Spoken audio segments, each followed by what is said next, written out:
أعوذ بالله من الشيطان الرجيم. بسم الله الرحمن الرحيم.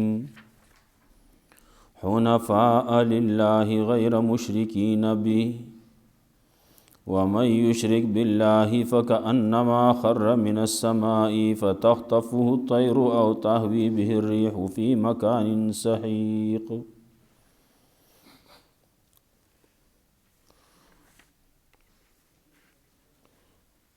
سورة حج شروع 13 آیاتونه شوي وو.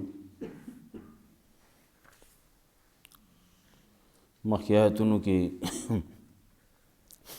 تذکره وه د ابراهیم علیه السلام.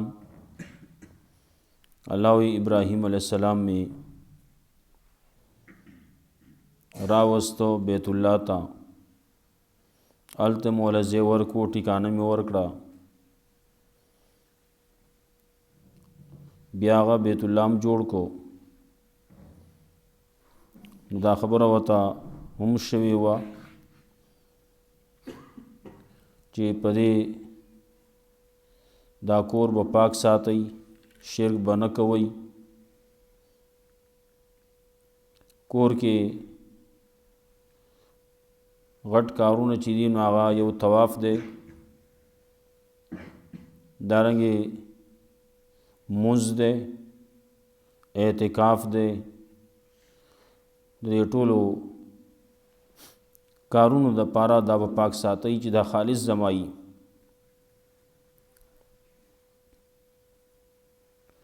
دارنګې اعلان خلکو کې هم وکړه چې خلک حج له راځي. ابراهیم علیه السلام اعلان وکړو خلکو ته، الله رب العزت دا آواز ورساو. خلک روان دي حج لذي، وخت په وخت باندې حجونه کیږي، عمرې کیږي، طوافونه کیږي. دغه طواف د بیت الله حق دی، بل ځای نه. اعتکاف دی نو دا په هر هغه جماعت کې کیږي چې هغې کې 15 ټیمه مونځ کیږي. رکوع سجده دا بیا په ټوله ځمکه باندې کیږي. زمونږ د دې امت دپاره الله رب العزت اسانی راوستله. کنې مخکینی امتونه د هغې عبادت هغه به صرف خپل جماعت پورې خاص و، بل ځای کې د هغې مونځ نه کېده. که چېرته لاړو نو بیا به ځان له عارضي غونته کې جماعت جوړ کو، ګټې به یې راښکو دی او هغې کې به یې بیا مونځ کو.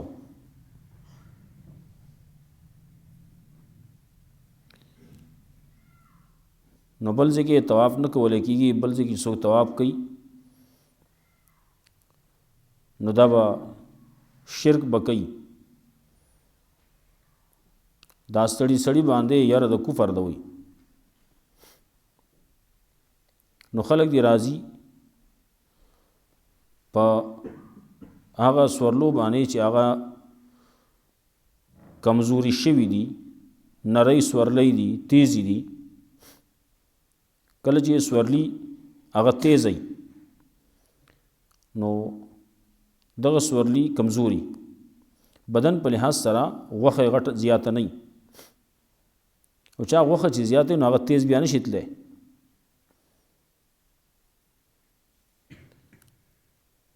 دیو جن طاقت پکاري، غوښه نه ده پکار. نو سفر په وجه باندې د ډېر ګرځېدو په وجه باندې دا څاروي کمزوری شي. نو راځي د هر لرې ځای نه دی راځي.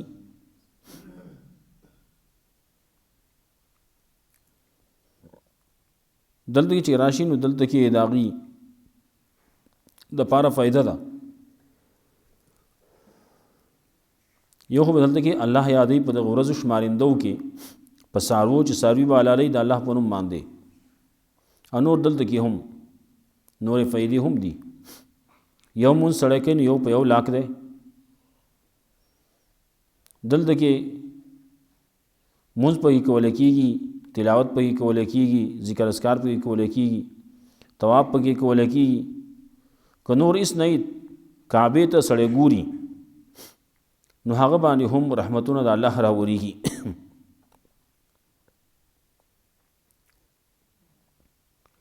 دغه څاروي چې اختر په ورځ باندې حلالولی کېږي، اختر اولنۍ دویمه درېیمه ورځ باندې، الله دا خوروئ په غریبانانو باندې، په خپل هم خورئ.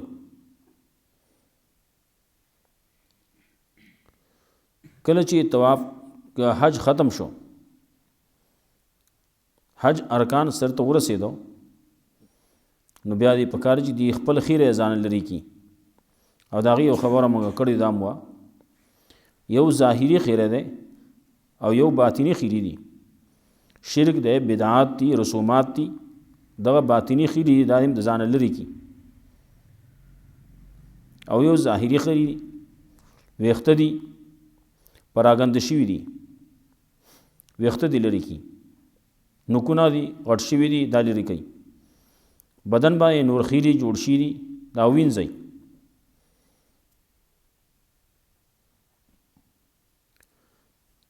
دویمه خبره دا وه چې ولیوفو نذورهم، خپل نظر دی پوره کوي. کم چې نظر یې منلی نو هغه نظر دی پوره کړي. دا نه الله سره یې لوز کړلی چې الله ستا بنده یم، نو چې د الله بنده نو د الله بندګیري کوه که نه، شرک مه کوه. بل طواف به کوې د دې کور پوخاني، د دې آزاد کور، د دې طواف به کوي، د بل ځای طواف به نه کوي. دا درې خبرې شوې. تعظیم د الله د حرمتونو په کار دی. نو ورپسې وایي ستاسو دپاره څاروي الله جایز کړي، حلال کړي دي، مګر هغه چې تاسو باندې لوستی کېږي نو هغه حرام دي. بعضې څاروي داسې دي چې هغه حرام دي، چارپایه دي حرام دي، خر دی نو حرام دی. دارنګې بعضې نور چې کوم سرو خپو والا دی، ډېر شیزونه دي حرام دي. په دې خپل حلال څاروي کې هم بعضې سیزونه دي چې هغه حرام دي. یو اووه سیزونه پکې داسې دي چې هغه حرام دي، هغه به نه خورئ.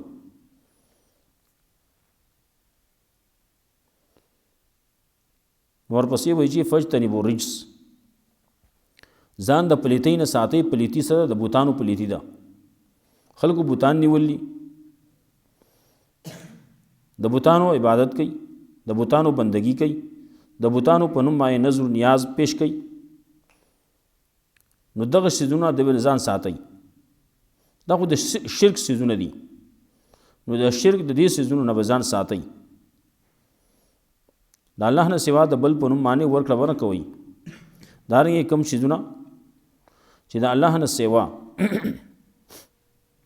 د بل په نوم باندې ورکولی کېږي نو هغه حرام دي، هغه نه خورئ. نو ورپسې وایي واجتنبوا قول الزور، د دروغ وینا نه به ځان ساتئ. دروغ په هېڅ ځای کې ښه نه دي. څومره چې دروغ دي هغه ټول ناروا دي. بیا بعضې خلک د الله سره هم دروغ وایي، او نه هغه بیا غټ ګناه دی. خبره یې کړله لا اله الا الله ویلی، ایاک نعبد و ایاک نستعین ویلی، او دې بیا هم لګیا دی الله نه سوا بل چاته را مدد شوی. نو دا خو دروغ دي. او نو دغه زور نه دارنګې ګواهي د خلک ګواهیانې کوي په دروغه باندې، د بل دپاره ګواهي کوي په دروغه. او د دې شیزونو نه ځان ساتئ.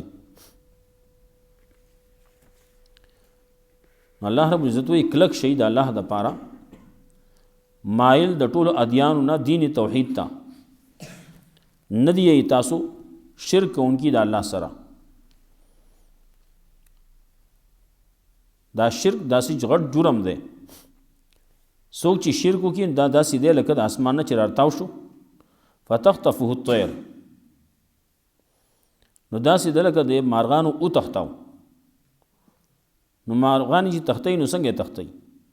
زرې زرې کی، ټوکړې ټوکړې کی، په غاښونو کې په مخوکه باندې شوکئ، په پنجو یې شوکئ او خوري. او تهوی به الريح فی مکان سحیق دغسې دړې وړې شو نو هوا لاړ لرې ځای ته وغورځاو.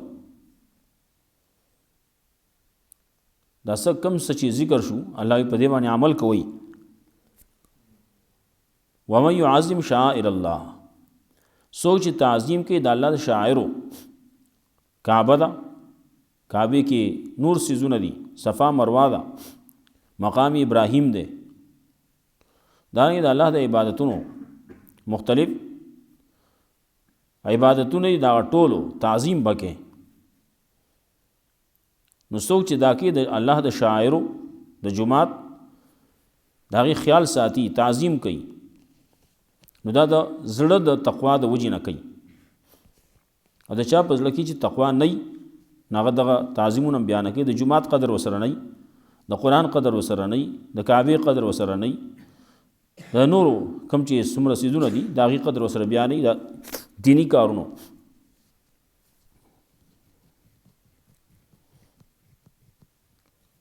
دنیا څومره چې ده دا یو وخت مقرره پورې ده.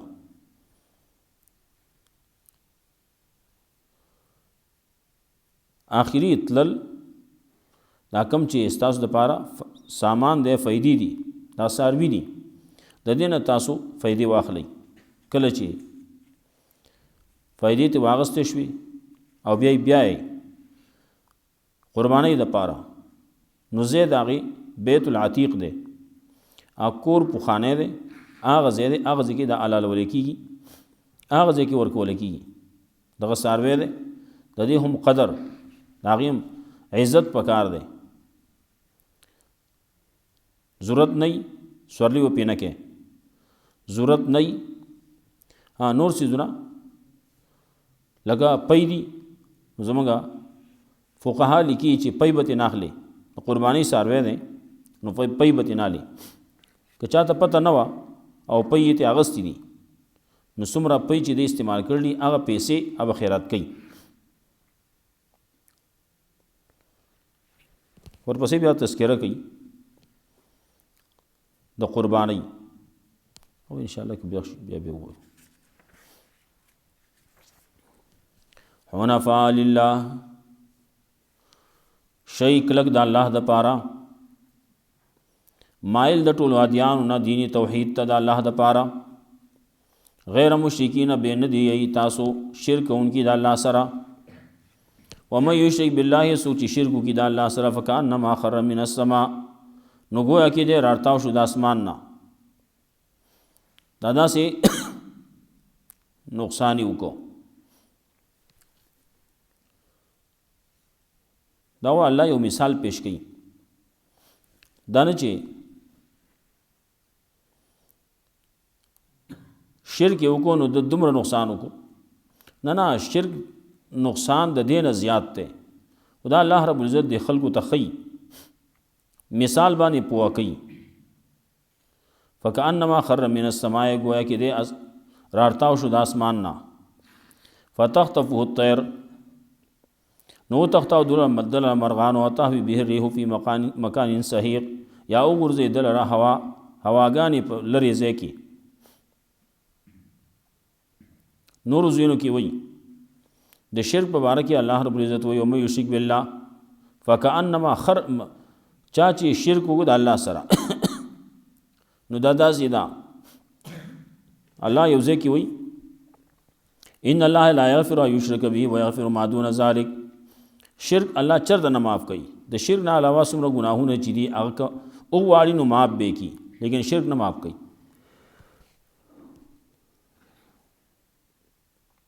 بل ځای کې وایي من یشرک بالله فقد حرم الله علیه الجنه ومأواه النار. چا چې شرک وکړو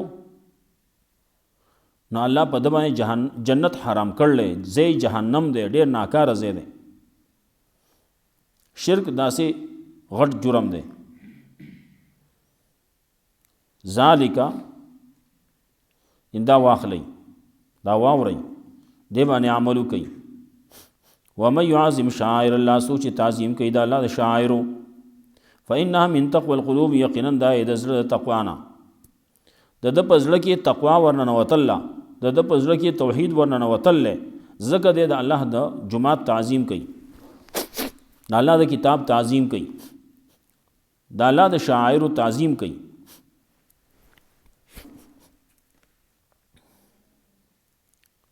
لکم فیها منافع، ستاسو لپاره په دغه څاروو کې منافع دی الی اجل مسمى تر یو وخت مقرر پورې، نیټه مقرر پورې.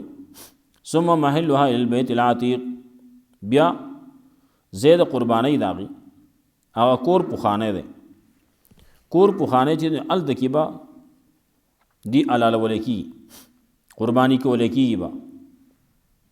ورپسې بیا تذکرہ کوي چې د هر امت د پاره منګه زید قربانی وخت د قربانی مقرر کړل، هغه په هغه طریقې باندې طریقه د قربانی مقرر کړل، په هغه طریقې باندې قربانی کوي. توضیح پوری ده ان شاء الله بیا بل ورځ ان شاء الله. مخکې نو ویلې وَإِذْ بَوَّأْنَا لِإِبْرَاهِيمَ مَكَانَ الْبَيْتِ، او کله چې ټکانه ورکړه موږ ابراهیم علیه السلام له زید بیت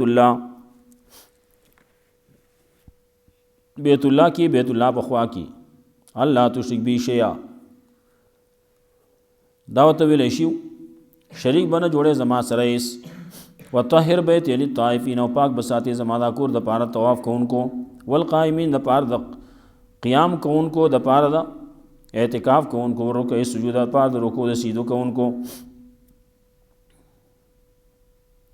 واذن فی الناس، او اعلان وکړه په دې خلکو کې بالحج د حج یاتو کې رجالن چې راځي تا ته پیدل، وعلى کل ضامرین،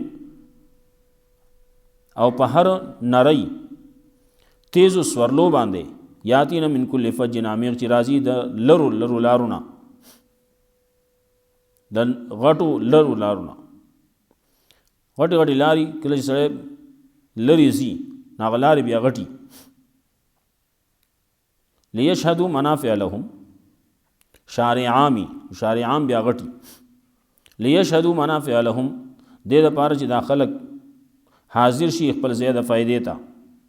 ویذکروا اسم الله فی ایام معدودات، او یادې نوم د الله په هغه ورځو شمارندو کې علی ما رزقهم من بهیمة الانعام، په اسمان چې الله رزق ورکړی دی له د څاروونه.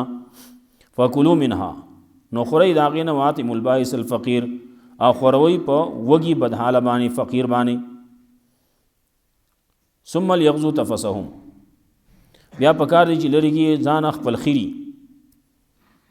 ولیوفو نذورهم، او پکار دی چې پوره دی خپل نظر، پوره کوي د خپل نظر لره. ولیطوفوا بالبیت العتیق، او پکار دی طواف دی کې د کور پخوانی. ذالک، دا واخلی دی باندې عمل کوي د واوري. ومن يعظم شعائر الله، سوچ تعظیم کوي د الله د حرمتونو، د الله د عزتونو.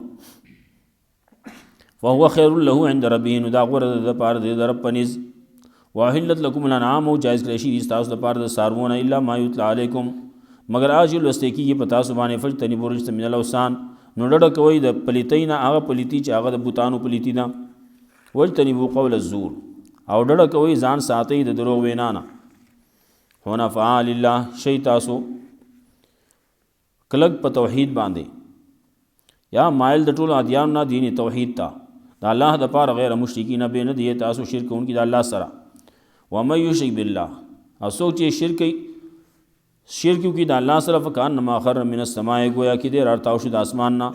فتخطفه الطير، نو تختاو دلره مارغانو، او تهوی به الريح فی مکان صحیح، یا وګرځاو دلره هوا په لرې ځای کې. ذالک، دا واخلی دا واوري دی باندې عمل کوي. یعظم شعائر الله، څوک چې تعظیم کوي د شعائر د الله، فإنها من تقوى القلوب، یقینا دا د زړونو د تقوا نه ده. لکم فیها منافع، استاس دوباره پدې کې فائدې د ډېرې، الی اجل مسمى، نیټه مقرره پورې. ثم محلها الی البیت العتیق، بیا ورتللی د دې دغه سارو زید علاله هغه کور پخانه دی. په دغه حدودو کې دغه ساروی علاله ولیکي کم چې آل دغه سو زی د احرام والا حجیان څوک چې قربانی کوي ناغه په هغه حدود د حرم کې کوي، حدود حرم نه بهر بنزي. نو محلها البیت العتیق، اکور پخانه دی هغه زید علالی، زید ورتلو، زید کو زیدو. الله رب العزت موږ له قرآن او سنت باندې عمل کول توفیق راکړي. واخر